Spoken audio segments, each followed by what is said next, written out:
On a very serious note, how is it that some players with very few number of goals and little or no trophy for the season are on the Ballon d'Or shortlist and no Victor Osimhen? Like, are you kidding me?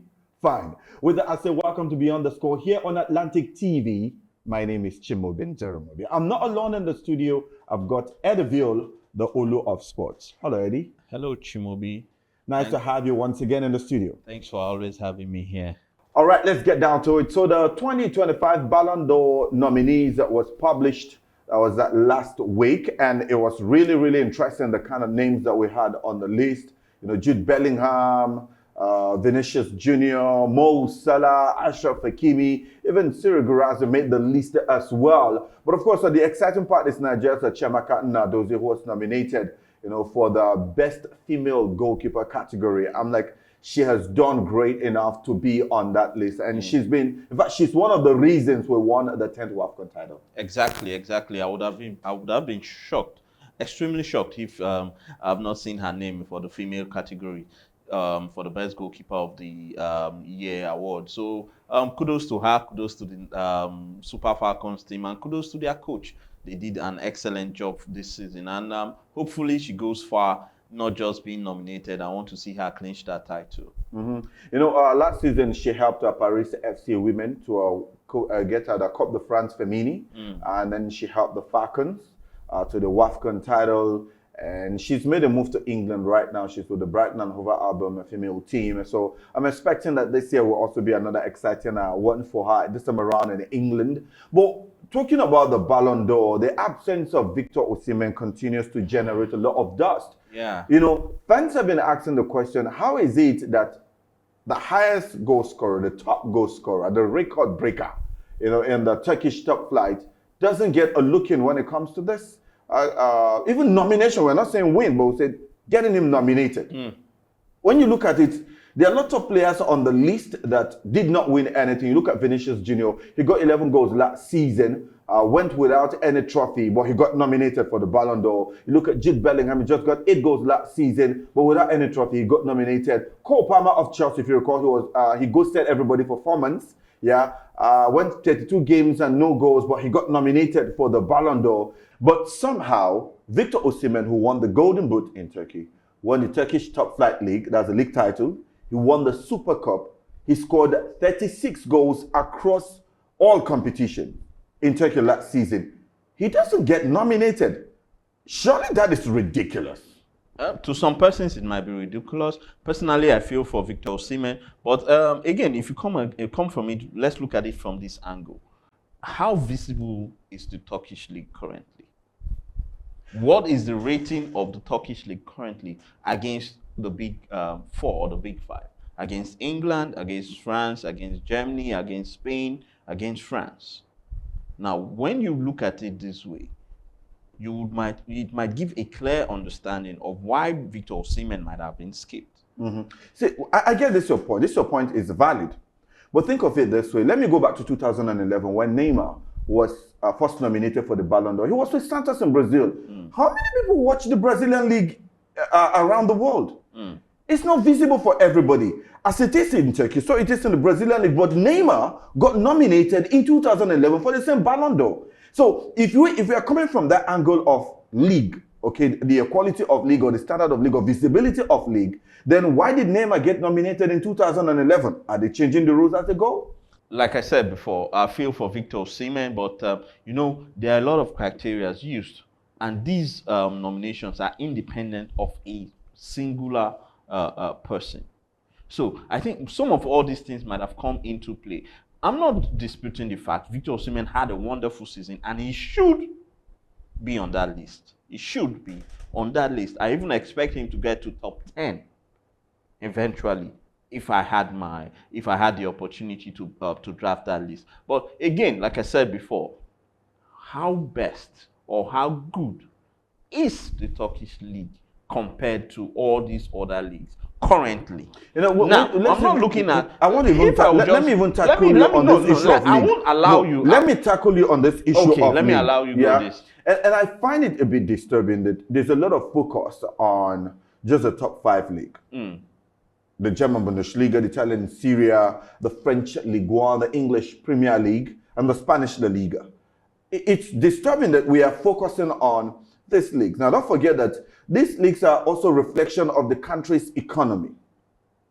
I don't know if you understand what I'm saying. The economic buoyancy of these leagues is also tied to their country's economy. There's some countries that are not economically buoyant. But does that mean that they don't have good leagues? They don't have quality players? They don't have competitive leagues? It's just the same way people used to say, oh, Saudi Arabia was where we used to go to retire. Now they've realized that it's even way beyond that. Thanks to Cristiano Ronaldo, who went there and opened up the league. You understand? Opened up attention that's come to the league. I do not really buy this part of, because he's playing in Turkey, that's why he didn't get nominated. I find it that, even if that's part of the reason, the rationale, because if you look at the criteria that they usually use, that is used to nominate for Ballon d'Or, you have individual performance across the entire season.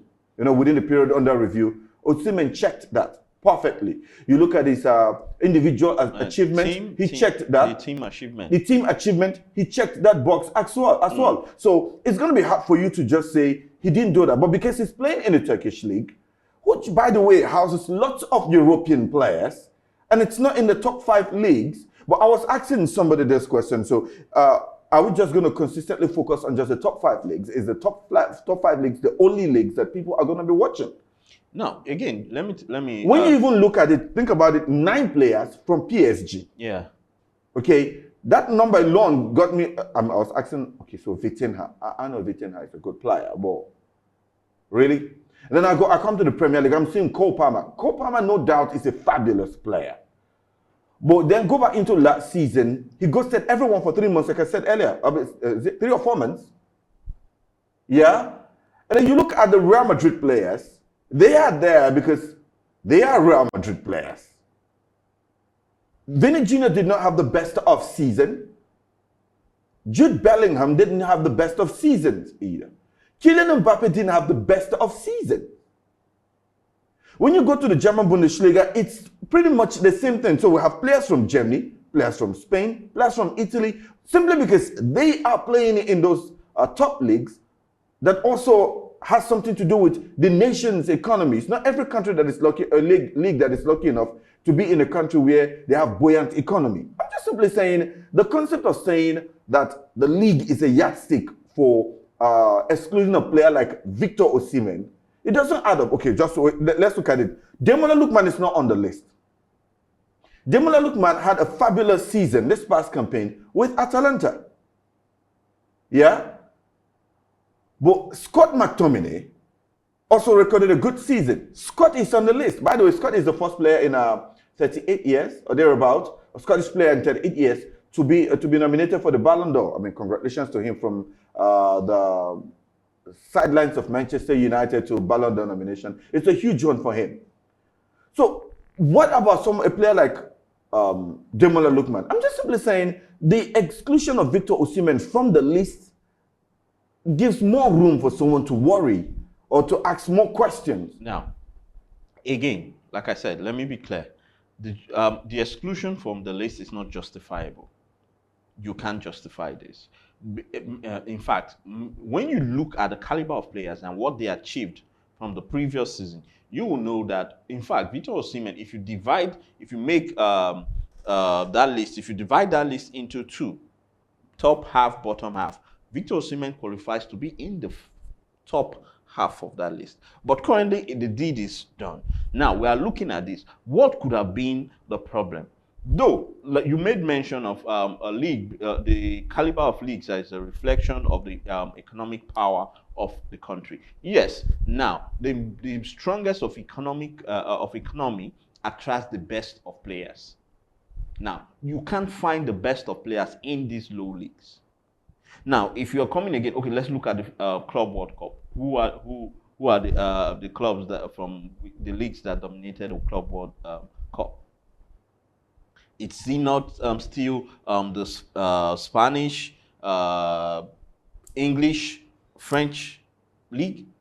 Now, when you look at World Cup, for again, the last edition of the World Cup. Now, this is where you just get the South Americans coming to dominate, chipping their heads, coming to dominate this thing. But when it comes to club football, you can't take it away from the Big Five in any ramification. You can't take it away from the Big Five. But again, I still maintain I am not happy Victor Osimhen did not make it on that list, but I'm just trying to see what could have been the rationale. Because, like you said, personally, it checks out. Team wise, it checks out. So, what could have been the reason he was omitted? Personally, what I'll look at now is, okay, is it that the league is not as visible as we thought it is, or currently the Turkish league is not rated as a good league currently? So what could be the problem? When they're even saying we are rating good league, we're rating good league, like, what exactly makes up a good league? I'm just thinking about it. Now, again, what makes up a good league from the layman's point is the amount of visibility you have, the amount of fans you have. Now, let's look at one of the biggest leagues in the world today is the English Premiership. How is it so? It has a lot of fan base all over the world. Even in countries that don't do football that much, you still see a lot of supporters from those parts of the world. Now, do we have same for the current Turkish league? Is that same for Turkish league? The answer is truly no. In fact, Victor Osimhen moving to Turkey shone more light on the Turkish league in recent time. The Turkish league used to be one of the best leagues in the world, but over time they've slipped a little bit backward. Victor Osimhen for us over in this side of the world just shone a bright light on the Turkish league. Just like you mentioned, I beg to differ. That league has had the likes of Mario Jadel. Like I said, it used to. The Turkish league is one of the biggest leagues in the world. It used to. But currently, you can't compare it with the Big Five. All right, we'll move away from the Ballon d'Or right now and talk about the Community Shield. It was a shocker on Sunday as Crystal Palace twice they had to come from behind to peg Liverpool back and ultimately won 3-2 from the penalty spot on Sunday at the Wembley Stadium. I mean, winning the Community Shield, their first time ever appearing in the Community Shield, and they checked it. Definitely huge time for Crystal Palace. A very huge time for Crystal Palace. I think this will be one of those fairy tale movies, if I may say. They will be very happy. The coach will celebrate, the team will celebrate, and all their fans will, they would have not expected it, but this would have been a very good celebration to them. Then, the big blow goes to Liverpool. You know, some weeks ago on the show... Is it really a blow? I mean, Liverpool have won countless Community Shields before now. Let me tell you this. Recently, we were talking about the money being spent by Liverpool to prepare for the new season. Now, this is, though the season is over 9 months long when it starts, but now this goes to show if Liverpool is ready for the new season with all the money spent, with all the adjustments. I mean, if you watch the game, you will tell that they are ready. I mean, penalty is a game of anybody. Now, pressure can get the best of us. How can you allow Crystal Palace to come twice from behind? The thing is this. I think it's a one-off game. It's more like a final. Yeah, it is. And for Liverpool, I don't think this is really. Yeah, as much as they wanted to win it, I didn't think that they were desperate to say they wanted to win it. They might have not been desperate, but they needed to win this. At least to send a clear message to other teams that they are ready for the season. Well, let's not talk about Crystal Palace, the winners and stuff. I'll talk about and forget about Liverpool slightly for the moment. I look at Crystal Palace. Olivier Glasner, he was with Eintracht Frankfurt. He won the Europa League with them. Then he joined the Palace.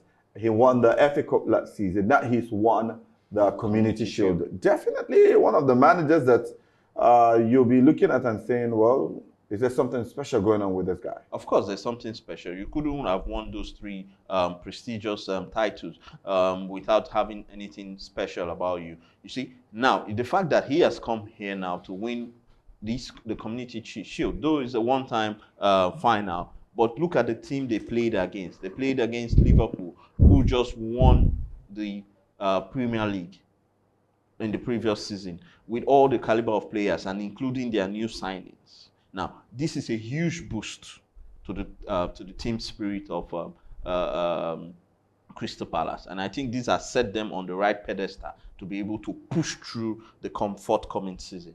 Before we move away from this, I would just particularly want to talk about one player. I was watching the game yesterday. Iberiche, he looks like a proper number 10. He was just gliding through the field. Now, you see, again, we'll say when a player knows what he's doing and has put in the work, the effort, the discipline, it comes out to fruition. That was what we saw yesterday in the Sunday. Yes, that was what we saw on Sunday in the game. He was exceptional in that midfield area. He dominated play in the midfield, and I think we have something to look out for in that young lad for the season. And away from that now, Galaxy of football legends will be touching down in Warri Kingdom on the 19th of this month for a novelty match in celebration of His Imperial Majesty Ogiame Atoashe III CFR, the Olu of Warri 4th coronation anniversary. Now, this all-star novelty football match is going to be featuring ex-Bolton Wanderers captain and former Super Eagles midfield master and also captain Austin J.J. Okocha. Also, Kanu Nwankwo, former Arsenal legend, will be in town as well for this all-stars novelty football match. Victor Osimhen, the Prince of Monaco, will be featured as well in this year's novelty football match. Other stars expected to be part of this novelty football match include Emmanuel Amunike, Augustine Govon, Taribo West, Mitio Adekboju, Ifeanyi Udeze, Ifeanyi Kweme, Godwin Lawal, Yakubu Aigbeni, and also we've got Peter Side Ida. Now, this match is going to be taking place at the Palace of the Olu of Warri on Tuesday, the 19th of August, 2025 at exactly 4:30 p.m. I mean, this one is a star-studded novelty football match. I tell you, it's going to be a very wonderful occasion come the 19th of August here in Warri. I don't even know personally if I'm going to be watching the game or just looking at the faces of those great legends of football that have graced the Nigerian side from time immemorial. Now, Warri is going to be on a standstill on that day, and I hope everyone gets to see that game. And I think that game is going to be live here on Atlantic TV. Yeah, indeed. We'll be bringing you that game live on Atlantic TV. Everything is set for you to catch that game. So if you're unable to make it to the Palace, don't worry. We've got it here on Atlantic TV. Yeah, so with that, I want to beg you to give me a space right in your corner. I don't want to say something, but you know what I'm talking about. Definitely we'll have to do what we have to do. We'll now go on a very short break. When we come back, we'll have to shine light on some Nigerian players, what exactly is happening with them, especially with the transfer window gradually looking towards its conclusion, especially this summer. Join us after this break. Don't miss out on exciting news, events, and more. Stay connected by following us on Facebook, YouTube, and Instagram at Atlantic Media and TV. All right, welcome back from that break. Let's move on now and talk about Ademola Lookman. It's been rumbling on for a couple of weeks now. Inter Milan, Atalanta, and back and forth pretty much. We all know that Ademola Lookman has tried to force a transfer by handing in a transfer request. But we hear that in the last couple of weeks, Arsenal have shown concrete interest in the player. However, it's now emerged that Ademola Lookman is uninterested in a transfer to the Premier League as he's pushing for a move to Inter Milan. The 27-year-old Nigerian is currently at loggerheads with his current club, Atlanta, over their refusal to sanction him. Already, 2 bids have come in from Inter Milan for him, but those 2 bids have been rejected by Atalanta, who are holding out for the full valuation of 50 million euros as a transfer fee. Okay, but then the fact that he is determined, and ready to reject any other side just because he wants to get that move to the San Siro, that tells you how much of determination he's got when it comes to trying to move to the San Siro. I think he's bind is there with Inter Milan. He wants to go to the San Siro to play for Inter Milan. But again, Atlanta are in the business of football. That transfer fee, they must be willing to accept what the Italian giants are offering. If they don't offer, currently Atlanta are head bent on getting that 50 million euros. So if that bid is not forthcoming from the Inter Milan side, that means it's going to be a problem for Ademola Lookman, except another club is willing to give Atlanta that 50 million euros. Now, currently, 50 million euros is the bone of contention. And Atlanta, from what we've seen, are head bent on not collecting a penny less than that 50 million euros. So it's now in the hands of the clubs offering to get Lookman away from Atlanta to be able to meet up to the bid of 50 million euros. And now from Demola Lookman, let's talk about Paris FC forward and Super Eagles winger Moses Simon. I mean, he enjoyed 6 seasons with FC Nantes. Recently, he made a transfer to Paris FC. You know, I'm looking at someone like Moses Simon, and I'm asking the question: has he really hit the peak of his career? Now, you see, accepting your fate is one of those things that everybody should learn to do. Now, currently, he is accepting that this is what it is for him, and he is trying to cut his coat according to his cloth.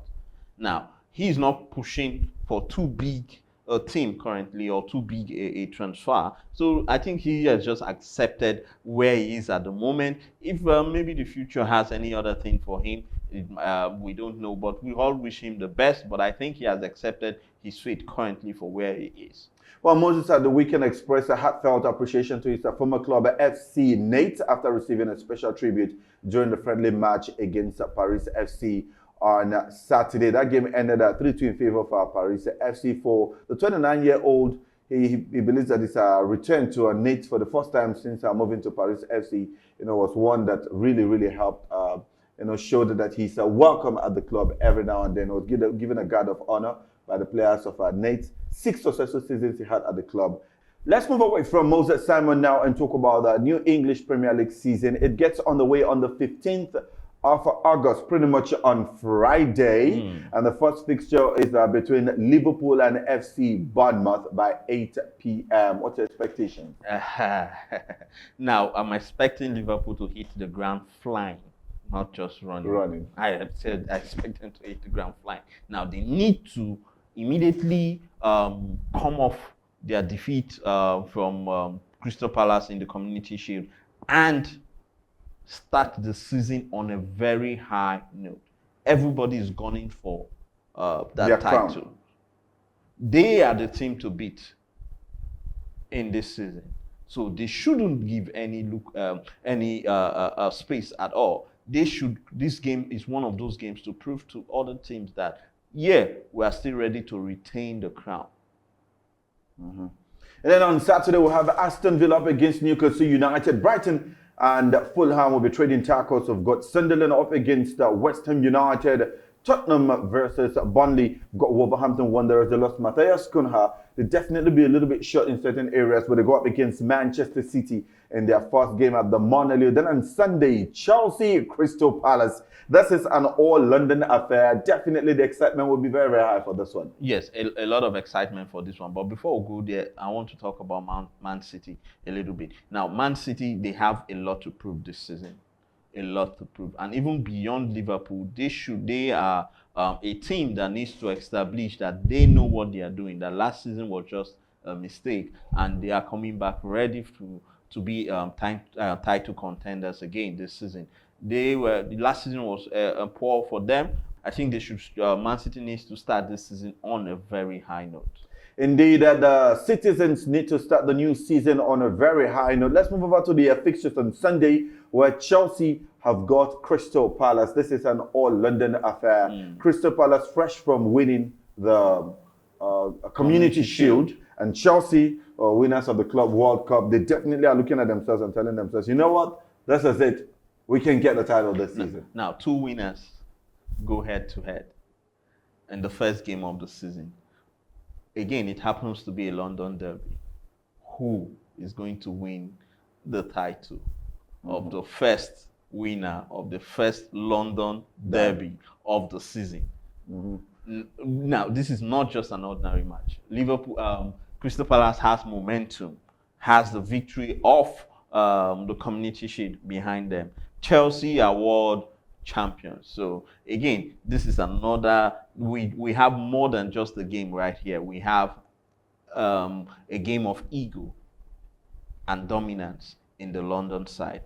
Definitely. Away from that, now Nottingham Forest have got Brentford to deal with for this weekend, and then Manchester United by 4:30 p.m. on Sunday against the Arsenal. So this is a battle between Ruben Amorim and Victor Gyökeres, right? And then there's Brandon Boerema, and then there is Matthias Cunha, then there is Benjamin Sesko. And then you look at Arsenal, they've also beefed up their squad. These two teams, usually traditionally top teams in England. When you talk about successful teams in England, these two, it doesn't get bigger than these two when it comes to a successful team. Yeah. So this is a huge game. Now, you saw when you were counting those names in Manchester United, if the camera was on me, you would have seen me smiling. Now, you know I was smiling.